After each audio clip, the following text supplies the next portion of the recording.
ऐसे तो मैंने अपने चैनल पे बहुत सारी डिशेस डाल रखी हैं, बहुत सारी रेसिपी डाल रखी है, लेकिन आज की जो रेसिपी मैं डालने जा रही हूँ ये कुछ अलग सी है, डिफरेंट है। क्योंकि आज जो रेसिपी बनाई है ये मेरी बहू ने। ऐसे तो मैंने भी ये वाली डिश बनाई है कई बार, लेकिन जो डिश इस बार मेरी बहू ने बनाई है भाई, इसको पहले मैं बनाती थी तो जीभ में ऐसे खुजली सी होने लगती थी। लेकिन इस बार मेरी बहू ने बताया कि भाई मम्मी मैं बनाती हूँ और बिल्कुल खुजली नहीं होगी जीभ में, आप देखिएगा मैं कैसे बनाती हूँ और इस रेसिपी को आप अपने चैनल पे डाल दीजिए। मैंने कहा ठीक है। तो ये मेरी बहू बना रही है और मैं आप लोगों को एक मतलब स्टेप बाय स्टेप बताती जाऊंगी। आप लोग भी इसी तरीके से बनाइएगा तो ना तो खुजली होगी और ना ही पेट में गैस वगैरह बनेगी, ना जलन होगी। बहुत ही मतलब अच्छे यूनिक तरीके से बनाई है और टेस्टी भी बहुत लगती है।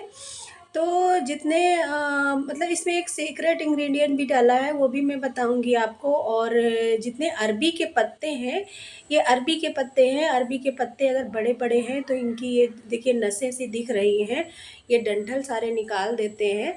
और कैंची से निकालिएगा या चाकू से निकालिएगा, मतलब हाथ का यूज थोड़ा कम ही करिएगा या ग्लव्स पहन के यूज करिएगा। ऐसे कैंची से निकालेंगे तो सही रहेगा। तो उसको करके और उसने बेलन से बेल लिया है तो सारी एकदम बराबर सी हो गई है। और ये बेसन ले लिया है, बेसन में पानी डाल देंगे, थोड़ा थोड़ा पानी डाल के अच्छे से उसको फेंट देंगे। और धीरे धीरे पानी डालेंगे जिससे उसमें लंग्स ना पड़ने पाए बिल्कुल भी। और अच्छे से स्मूथली इसको फेंट देना है। अगर बेसन फेंटने में हो गई गड़बड़ी तो आपकी डिश हो सकती है ख़राब। और इसमें एक भी स्टेप आप लोग मिस मत करिएगा, नहीं तो डिश आपकी गड़बड़ हो सकती है या जीभ में खुजली हो सकती है। इसलिए ध्यान से देखिएगा कि कैसे ये वाली डिश बनाई है। थोड़ा सा टाइम तो इसमें लगता है, टाइम टेकिंग डिश, लेकिन बहुत ही टेस्टी बनती है।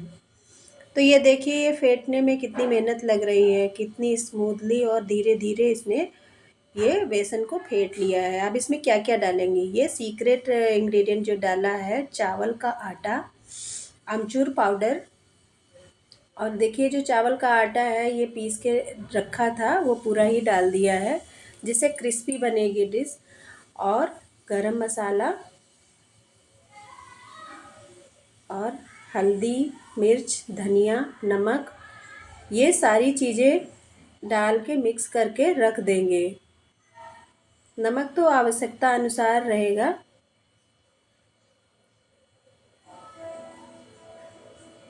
और उधर पीछे मैं भी सब्जी वगैरह बना रही हूँ, मतलब लंच का टाइम है तो इस वाली डिश में तो लगता है टाइम, तो मैं भी अपना अलग बना रही हूँ एक तरफ खाना। और ये हींग डाल दिया। और अब हम इसको अच्छे से फेंट देंगे। फिर थोड़ा सा पानी डालेंगे और इसकी कंसिस्टेंसी जो है देखिए कैसी है, ना ज़्यादा पतली रहेगी ना ज़्यादा थिक रहेगी। और इसको ढक के थोड़ी देर रख दिया था। अब जो सबसे बड़ा वाला पत्ता है उसको सबसे नीचे रखेंगे और उसमें ये पेस्ट लगा देंगे। पेस्ट को अच्छे से लगाना है पूरे में। इसको आप चाहें तो ब्रश से लगा सकते हैं, लेकिन जो हाथों से लगाते हैं वो अच्छे से लग जाता है। और हमारे यहाँ इसको लपेटुआ भी बोलते हैं। हमारे यहाँ तो भाई लपेटुआ बोलते हैं, लेकिन उत्तराखंड में इसको बोलते हैं पतोड़। पतोड़ क्योंकि ये पत्ते वाली सब्जी है इसलिए पतोड़ बोलते हैं। और लपेटुआ इसलिए बोलते हैं क्योंकि ये कई पत्ते को एक में लपेट के बनाई जाती है, इसलिए इसको लपेटुआ बोला जाता है। और ये देखिए एक पत्ते में लगाया, फिर एक पत्ता उल्टा रखा था, एक पत्ता सीधा रख दिया। अब इसको इस तरीके से रखेंगे कि इसका जो पेस्ट है वो बाहर भी ना निकलने पाए और अच्छे से लग भी जाए। तो गाइज़ अगर ये सब्ज़ी आप लोग अपने घर में ट्राई करेंगे तो ज़रूर से ज़रूर मतलब एक बार ज़रूर आप लोग तारीफ़ करेंगे और तारीफ़ करने से रुक नहीं पाएंगे। और ये मेरा बेटा भी बीच बीच में देखने आ रहा है, पोते को हाथ में लिए है और वो भी कुछ कुछ बता रहा है, ऐसे करो ऐसे करो। और पोता मेरा रोए जा रहा है, रोए जा रहा है क्योंकि इस वाली डिश में थोड़ा टाइम ज़्यादा लग गया था और काफ़ी देर से उसकी मम्मी ने उसको लिया नहीं था। तो कोई ना कोई इसको बहला रहा है इधर उधर लेके। और मेरी बहू इसको बहुत ही मन लगा के बना रही है। देखिए आप लोग देख लीजिए कि कितना मन लगा के बना रही है। बिल्कुल भी ध्यान इधर उधर नहीं, सिर्फ पूरा ध्यान इस डिश पे है। तो भाई ये डिश हमारी बहुत ही महंगी बनी है। आप लोग भी अपने घर ज़रूर से ज़रूर ट्राई कीजिएगा और कमेंट में बताइएगा कि ये वाली डिश आप लोग अपने घर पे कभी बनाए हैं या नहीं बनाए हैं। अगर नहीं बनाए हैं तो आप लोग अपने घर पे ज़रूर ट्राई कीजिएगा।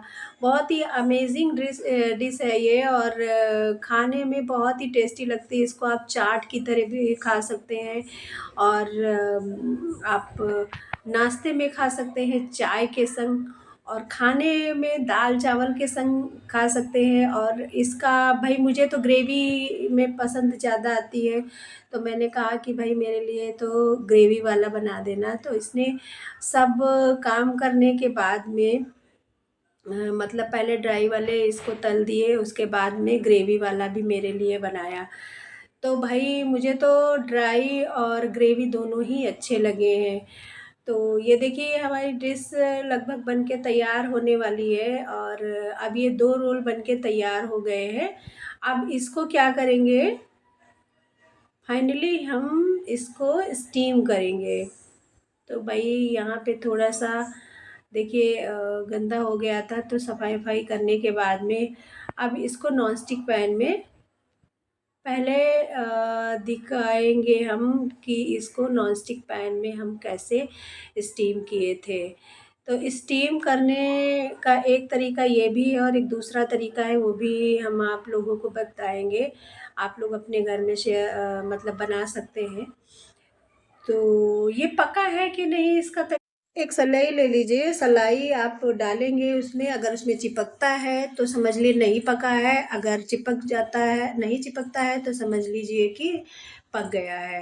तो थोड़ा-सा ठंडा होने के बाद में हम इसको कट करते हैं, कट करने के बाद में हम इसको कढ़ाई में तल लेंगे। और ये भाई मेरे बेटे ने कहा कि भाई अगर पतोड़ बन रहे हैं और ये क्रिस्पी भी बन रहा है तो हम इसके साथ में चाय पिएँगे। तो जब उसने कहा कि हम चाय पिएँगे तो सब लोग बोले कि मैं भी चाय पीऊँगा। और भाई मेरा भी मन होने लगा कि मैं भी चाय पीऊँ, तो सबके लिए चाय बन रही है और ये नाश्ता भी बन रहा है साथ में। ये भाई मतलब लंच का समय था, तो लंच के समय में सब लोग ये देखिए नाश्ता करने लगेंगे। क्योंकि किसी को कंट्रोल नहीं हुआ, हमने कहा कि शाम को कर लेना ये नाश्ता सब लोग, लेकिन मेरा बेटा बोला नहीं मैं अभी खाऊँगा। क्योंकि उसे देखने में बहुत अच्छा लग रहा था कि ये क्या बन रहा है, क्योंकि मैं जब भी बनाती थी तो ग्रेवी वाला बनाती थी, लेकिन इस बार जो बहू ने बनाया, वो ड्राई वाला बनाया और मैं भी देखने के लिए पहुँच गई हूँ कि भई ये क्या बन रहा है। बहू बोली मम्मी खा के देखिएगा कि कैसा बना है। मैंने कहा कि भाई पड़ोसियों को भी मैं दूँगी, क्योंकि मेरे पड़ोस में जो भी बनता है सब लोग मुझे खिलाते हैं और मैं भी खिलाऊँगी और बताऊँगी कि मेरी बहू ने बनाया है। तो वो बोली मम्मी पहले टेस्ट कर लेना नहीं तो कहीं खराब ना बन जाए और मेरी बेइज़्ज़ती हो जाए कि भई ये कैसा बनाया है इनकी बहू ने। मैंने कहा नहीं तुम जो भी डिश बनाती हो अच्छी बनाती हो। तो उसने कहा कि नहीं मम्मी एक बार चेक कर लेना तभी देना सबको। तो भई ये हमारे पतोड़ बन के तैयार हो गए हैं और ये प्रेज़ेंटेशन की तैयारी हो रही है। ये चाय तो एक तरफ खौल रही है और पतोड़ भी बन के रेडी हो गए हैं। और अब हम चलते हैं कमरे में। मेरे बेटे ने और ये मेरी बहन का बेटा है, ये खा के देखिए 1 प्लेट खत्म कर चुके हैं, जो में दूसरी प्लेट आई है उस पे भी नंबर ये लोग लगाने वाले हैं। फिर मेरा पोता उठ गया और ये देखिए कह रहे हैं बहुत अच्छा बना है। फिर मैंने चेक किया, पोते को गोदी में लेके, और मैंने कहा मेरी वीडियो बनाओ।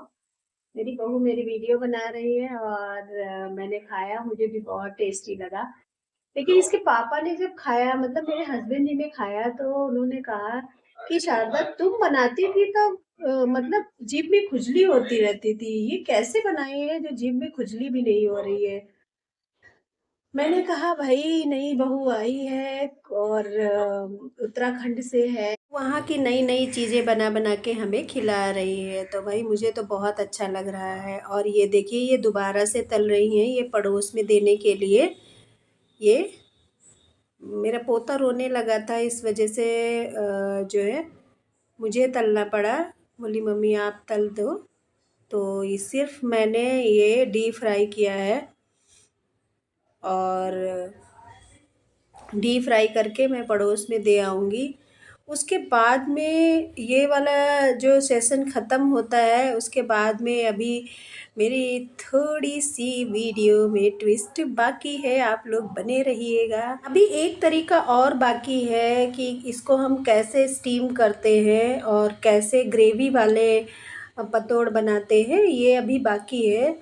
तो आप लोग वीडियो को स्किप मत करिएगा, और वो वाला सेशन भी देखिएगा। मुश्किल से 2 मिनट का है। तो ये वाला जो पतौड़ है, ये फ्राई करके अपने पड़ोस में दे आने के बाद में वो वाला सेशन चालू होगा।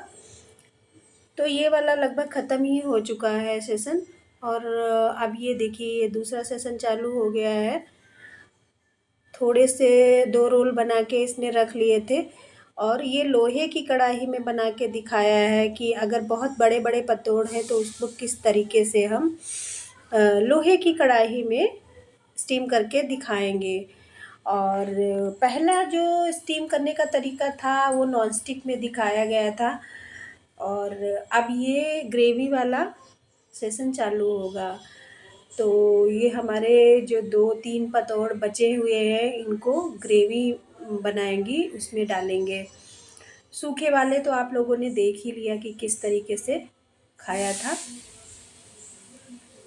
तो अब ये स्टीम हो चुका है लगभग, और लहसुन प्याज छील के रख लिया है, मसाले भी लगभग तैयार हो चुके हैं। तो जैसे नॉर्मल सब्जी बनती है उस तरीके से इसका तड़का लगा के मसाले भून के, और इसमें हम ग्रेवी लगा देंगे, और ग्रेवी लगा के रख देंगे। तो जितने पतोड़ चाहिए उसमें हम डाल देंगे एक साथ, मतलब तुरंत नहीं डालेंगे, ग्रेवी बना के रख लेंगे, और जब खाना हो तो 1 घंटे पहले उसमें हम पतोड़ के पीस डाल देंगे। तो गाइस हमारा ये कैसा लगा आज का व्लॉग, आप लोग कमेंट में बताइएगा। और मेरी बहू ने आज के व्लॉग में बहुत मेहनत की है, बहुत ही टेस्टी पतोड़ बना है आज का। और मेरे हस्बैंड ने खा के तो बहुत तारीफ़ करी। यूजुअली वो जल्दी तारीफ़ करते नहीं हैं किसी चीज़ की, और ख़ासकर ये जो भाई जो खुजली वाली चीज़ें हैं, जैसे जिमीकंद हो गया, और ये अरबी के पत्ते हो गए, अरबी हो गई, तो ये सारी चीज़ें वो जल्दी से खाते नहीं हैं। लेकिन जब आज उन्होंने खाया और बहू ने बनाया तो उन्हें बहुत ही अच्छा लगा। और आप लोग भी अपने घर पे ट्राई के लिए करिएगा, और बताइएगा कि कैसा लगा। तो चैनल पे नए हो तो लाइक कमेंट शेयर सब्सक्राइब करना बिल्कुल मत भूलिएगा। और कल की डिश में क्या आने वाला है, ये है सरप्राइज़। तो मेरा पूरा ब्लॉग देखने के लिए thank you for watching my blog guys.